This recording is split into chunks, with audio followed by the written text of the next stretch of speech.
Housing o pabahay.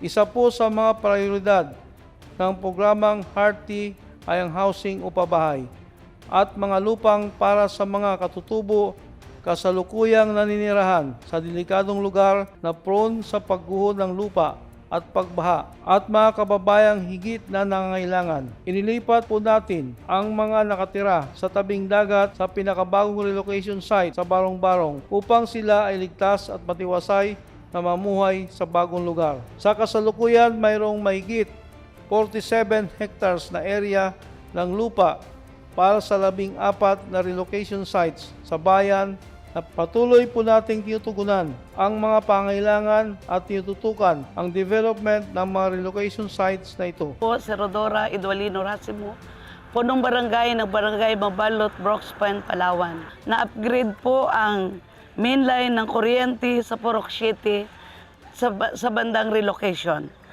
Then nagkaroon po ng road concreting located at Purok City pa rin po.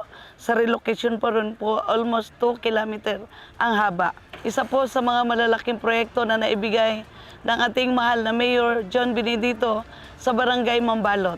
Marami pong salamat. Ayon sa talaan, mayroon po tayong kabuuang 2,608 beneficiaries para sa housing o pabahay at lupa mula sa pamahalaan.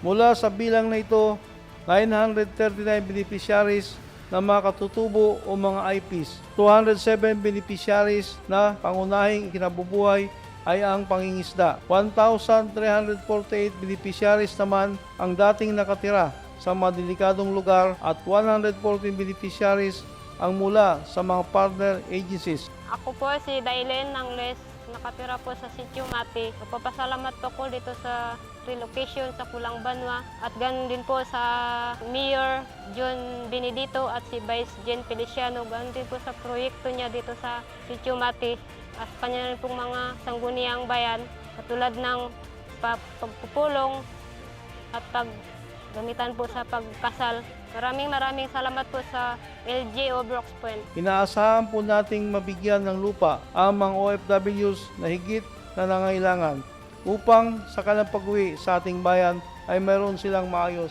na tahanang masisilungan. Nataniman na po ng mga muhon ang subdivision at patuloy pa rin ang development at pagsasaayos ng mga relocation sites tulad ng pagpapabakod, paglalagay ng mga signages, pagpapatambak, pagsasaayos ng kanal at drainage, kalsada, patubig at basketball court. Sa tulong ng Municipal Assessor's Office at Local Interagency Committee o LIAC on Relocation and Resettlement Programs, nailipat at napatituluhan ang 3 sa 14 na relocation sites at patuloy ang pagpoproseso ng iba pa upang tuluyan na itong may bahagi sa mga mamamayan. Ganap na ding napatituluhan ang 4 na lupang pag-aari ng pamahalaan lokal sa ilalim ng Special Patent Application tulad ng munisipyo sa Poblasyon District 2, Pamilihang Bayan, Plaza at Agro-Industrial Development Center sa Maasin.